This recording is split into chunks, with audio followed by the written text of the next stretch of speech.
சற்று முன் கிடைக்கப்பெற்ற மிக மிக முக்கியமான செய்தி ஒன்று வெளியாகியுள்ளது.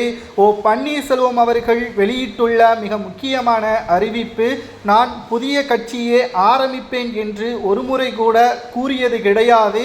அதிமுகவில் எடப்பாடி இல்லாமல் அதிமுகவை வழிநடத்துவதற்கான ஏற்பாடுகளை தான் செய்து வருகிறேன். அமித்ஷா அவர்களது சந்திப்பிற்கு பிறகு ஓபிஎஸ் அவர்களுக்கு வந்த மிகப்பெரிய ஒரு நல்ல செய்தி. எடப்பாடியிடம் அமித்ஷா அவர்கள் கூறியுள்ளார், ஓபிஎஸ் அவர்களை அதிமுகவில் இணைத்தே தீர வேண்டும், இல்லை என்றால் அதிமுக கூட்டணி மிகப்பெரிய ஒரு தோல்வியே தழுவும், தனிக்கட்சி ஆரம்பிக்கப் போவது கிடையாது என்பதை உறுதிப்படுத்தியுள்ளார் ஓபிஎஸ் அவர்கள்.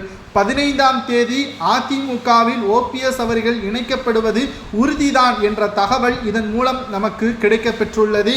மேலும் எடப்பாடி பழனிசாமி அவர்கள் முதல்வர் வேட்பாளராக இருக்க மாட்டார், அதிமுகவில் இருப்பார், ஆனால் முதல்வர் வேட்பாளராக இருக்க மாட்டார் என்ற தகவலை நம்மால் உறுதியாக கூற முடிகிறது.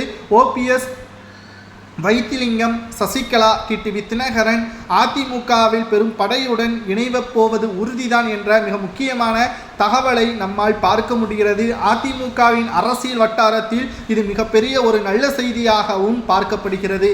மேலும் பன்னீர்செல்வம் அவர்கள் இணைந்தால் மட்டும்தான் அதிமுகவின் அடிமட்ட தொண்டர்கள் களத்தில் இறங்கி தலைமைக்காக வேலை செய்வார்கள், அனைவரும் ஒருங்கிணைந்து செயல்பட முடியும். அப்பொழுதுதான் திமுகவிற்கு சவாலாக உண்மையான எதிர்க்கட்சியாக அதிமுகவால் செயல்பட முடியும்.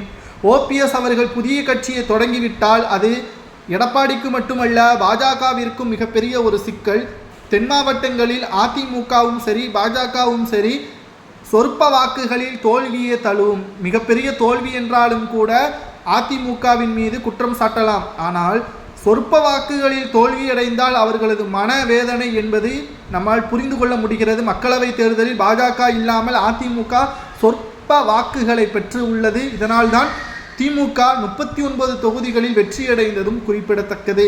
அதே நிலைமை சட்டசபை தேர்தலில் நடந்துவிடக்கூடாது. உங்களது ஈகோவையும் தனிப்பட்ட காரணத்தையும் மனதில் வைத்துக்கொண்டு ஓபிஎஸ்ஐ இணைக்காமல் இருந்தால் நிச்சயம் தோல்வி என்பது மிகப்பெரிய ஒரு படுதோல்வியே நாம் பெறுவோம் என்பதை அமித்ஷா அவர்கள் எடப்பாடியின் மனதை மாற்றியிருக்கிறார் என்ற தகவலை நம்மால் உறுதியாக கூற முடிகிறது.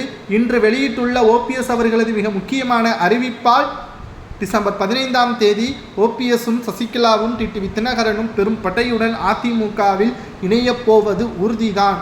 மக்களையும் அதிமுகவின் உண்மையான தொண்டர்களையும் ஓபிஎஸ் அவர்கள் அதிமுகவில் இணைவது சரியா, அல்லது எடப்பாடி மட்டுமே அதிமுகவின் சிறந்த தலைவரா என்பதை கமெண்டில் கூறுங்கள்.